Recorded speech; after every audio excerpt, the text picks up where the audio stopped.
Bienvenidas y bienvenidos todos a este nuevo espacio de Abajo para Arriba con Giancarlos Torres, donde tendremos la ocasión de ofrecer algunos espacios y algunos programas de reflexión acerca de los temas más importantes de la vida actual y del mundo contemporáneo, con un enfoque teológico. La intención de este programa es precisamente poder abordar aquellas temáticas y aquellas realidades y situaciones de la contemporaneidad, tanto nacional como internacional, pero con un enfoque humano y teológico. El programa del día de hoy será sobre el diálogo. El diálogo es una realidad humana que contamos con ella desde que nacemos, desde la familia. Es una realidad con la que nos encontramos durante la niñez, en la juventud y en todo el desarrollo de la vida. Por lo tanto, el diálogo es una herramienta humana, es una realidad humana. Y no solamente es una realidad con la que tengamos que ver en el ámbito personal y familiar, sino también en el ámbito comunitario, en el ámbito social y en el ámbito de las naciones y de los estados. Por ello, y dada la importancia del diálogo en este momento particular de nuestro país, he querido dedicar este primer espacio al diálogo como una realidad humana y como un importante elemento que tenemos que construir para una sana convivencia pacífica y democrática entre todas las personas. En esta ocasión quiero tratar algunos temas que se pueden conseguir en la Biblia como un texto, como el texto y como la enciclopedia del diálogo. En realidad, el diálogo tiene un fundamento en la palabra. ¿Cuál es la importancia de la palabra? La palabra, como se decía antes o como pudieran decir muchas personas hoy, la palabra es una cuestión de viejos o una cuestión de antaño. Cuando alguien prometía su palabra o cuando alguien endilgaba su palabra, seguramente era un honor o incluso era un acto ético profundo donde la persona se comprometía, no solamente comprometía su palabra, sino que comprometía su persona porque en realidad al comprometer la palabra se compromete toda la persona. Esa es la importancia de la palabra. Y la importancia de la palabra en muchas partes se pierde y en otras se mantiene. Podemos notar cómo dentro de la educación o dentro de nuestras relaciones humanas, dependiendo del espacio en el que uno se maneje, la palabra puede tener o no importancia o puede tener más importancia que en otros espacios. En realidad, mientras aquí la palabra la tenemos como una necesidad y en muchos escenarios en nuestro país y en nuestra nación, la palabra ha calado, incluso ha caído también en otros espacios. En realidad, en otras geografías y culturas, la palabra mantiene todavía una importancia crucial, pues la palabra no depende únicamente del espacio o de los países o de las geografías. La palabra depende de la persona, depende de la educación y formación de la persona y de la integridad personal. Por eso la palabra es el centro del diálogo. La palabra diálogo precisamente contiene ese elemento logos, que significa palabra, y esa preposición dia, que es una preposición griega que significa a través, por medio de la palabra. Es toda construcción de razón, toda construcción a través de una conversación que se realiza. Por eso diálogo, es decir, todo lo que se construye a través de la palabra. Y el principal elemento, el principal ejemplo que podemos tener sobre el diálogo es la misma palabra de Dios, es la misma Biblia, pues la Biblia es una enciclopedia de textos. La Biblia realmente es la enciclopedia del diálogo, pues en sí misma la Biblia contiene ese diálogo natural entre Dios y el hombre. La Biblia es un resumen del diálogo entre Dios y el hombre a través de varias culturas, a través de muchos siglos y a través de muchísimas historias que la construyen y la tejen. Por eso la Biblia es quizás el ejemplo del texto por excelencia del diálogo. Y de allí queremos nosotros partir y queremos comenzar. Quiero mencionar algunas historias de manera muy breve que son ejemplos de diálogo. Y comencemos de una vez con el diálogo que Dios tuvo con Caín. Ese diálogo se consigue en el libro del Génesis, el primer libro de la Biblia, en el capítulo 4, donde Dios intenta acercarse a Caín a través del diálogo. Caín es un personaje que, como todos sabemos, asesinó a su hermano Abel. Caín no dialogó con Abel y tampoco dialogó con Dios. El pecado de Caín consistió no tanto, que sí consiste en ello, pero el resultado del pecado de Caín no consistió tanto en lo que sucedió con su hermano, sino en no haber dialogado ni con Caín ni con Dios. Por eso Caín es el personaje antidiálogo. Caín termina desterrado, termina en una situación de vagabundeo, en una situación de errante, pues todo aquel que no dialoga tiene el destino final de muerte. Y ese fue el destino de Caín, un personaje bíblico que termina sin tierra, sin familia y termina sin palabra, termina completamente perdido en el desierto por ser un personaje antidiálogo.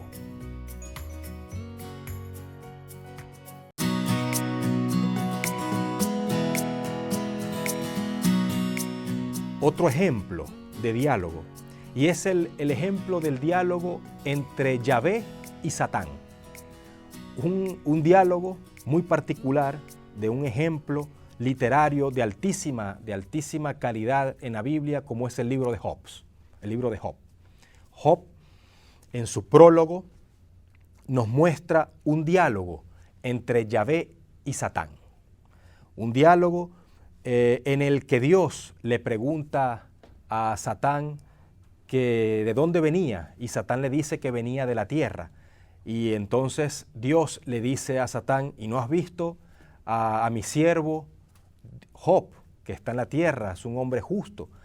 Y Satán, por supuesto, le comenta que, por supuesto, que lo había visto, pero que seguramente era así porque no se le habían tocado sus posesiones, sus bienes y todo lo que tenía. Y le dice Dios: pues bien, tócalo, pero le respetas la vida.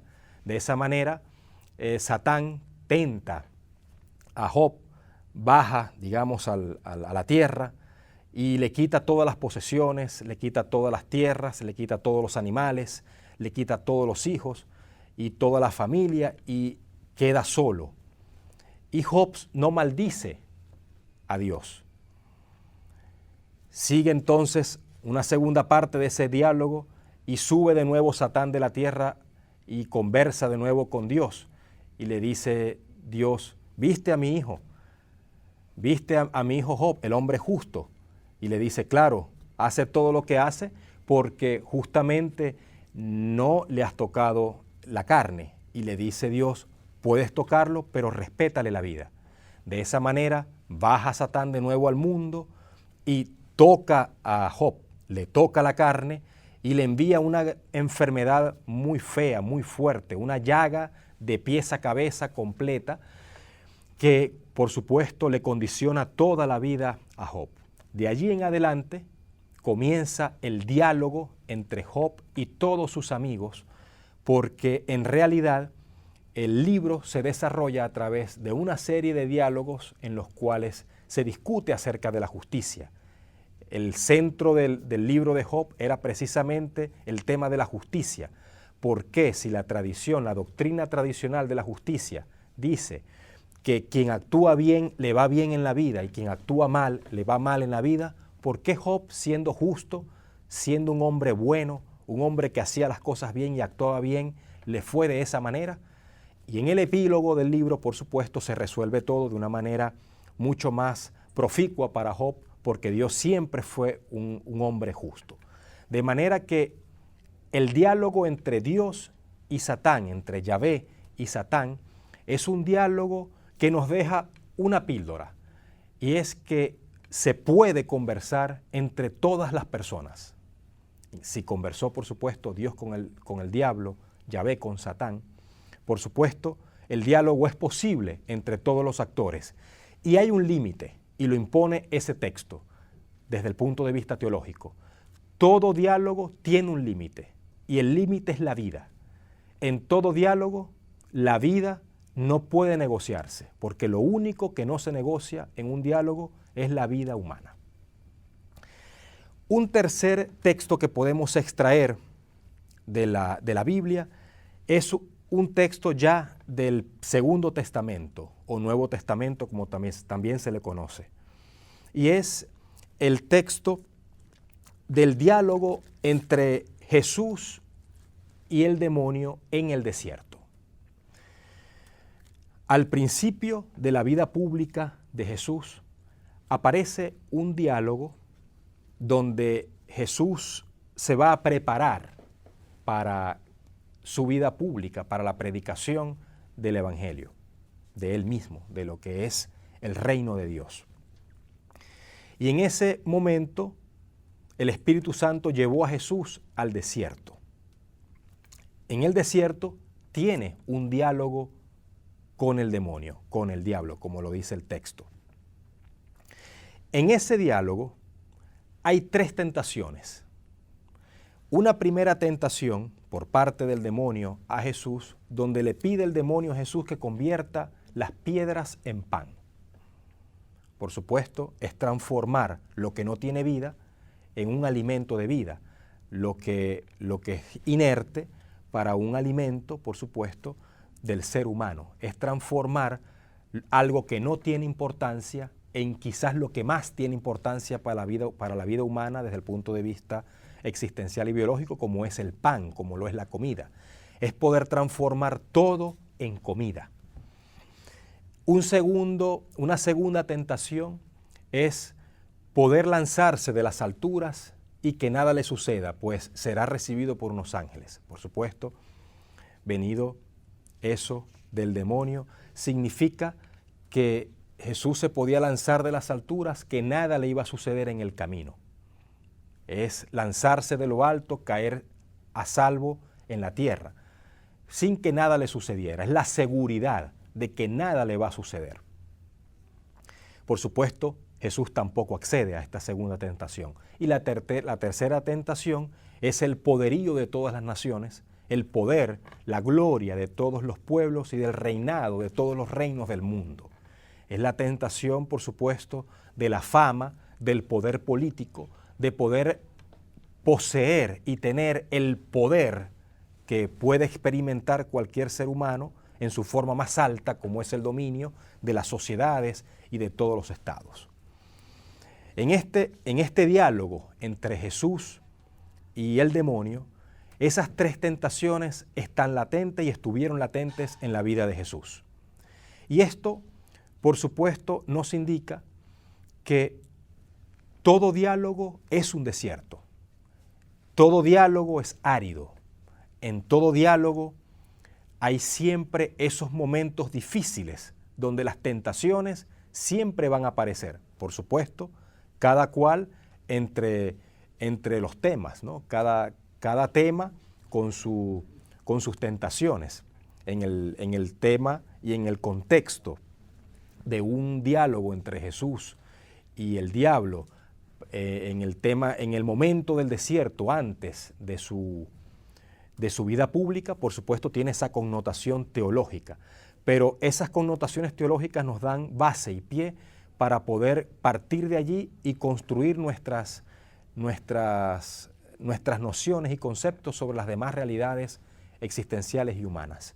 Y la que nos deja este preciso texto es que todo diálogo es árido, todo diálogo tiene tentaciones. Y por supuesto, las tentaciones en los diálogos tienen que verse como desviaciones, como posibilidades de salirse del surco, del camino que se ha escogido para llegar a un buen fin.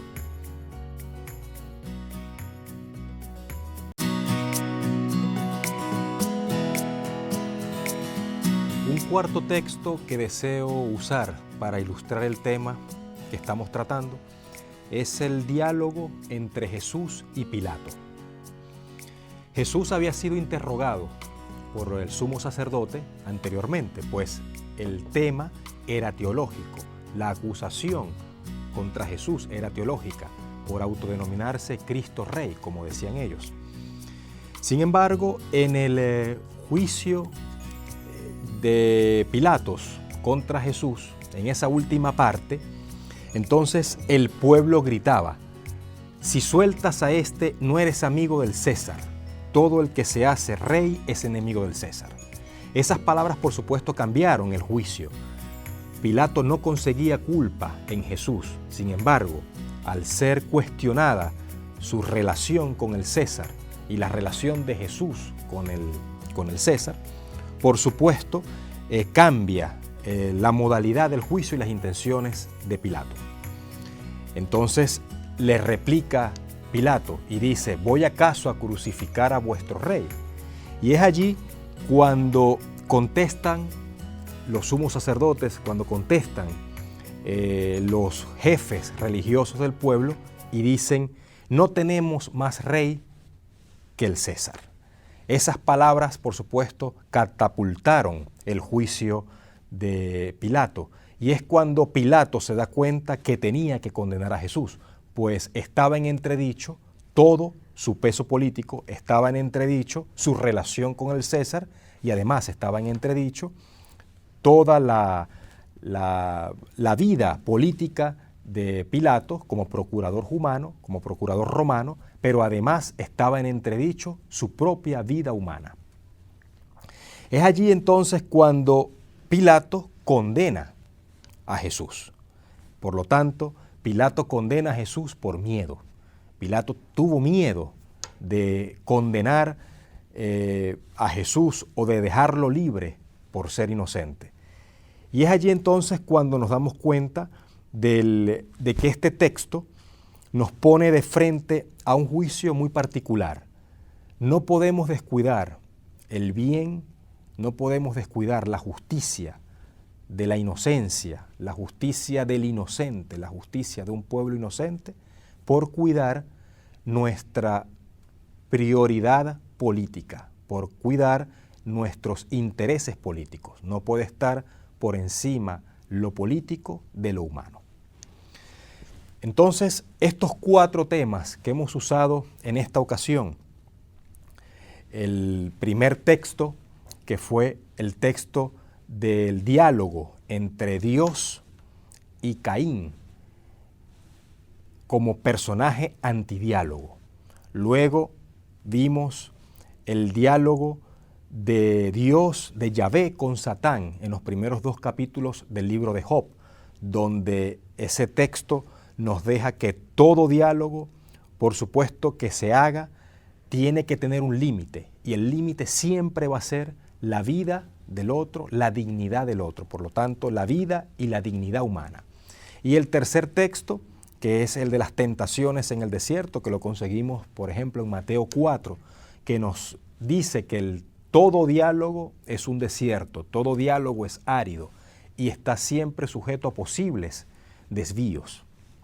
Y este último 4 texto, que es el diálogo entre Jesús y Pilato, que nos deja entonces como enseñanza de que no podemos descuidar lo humano por lo político. No podemos privilegiar lo político por encima de lo humano.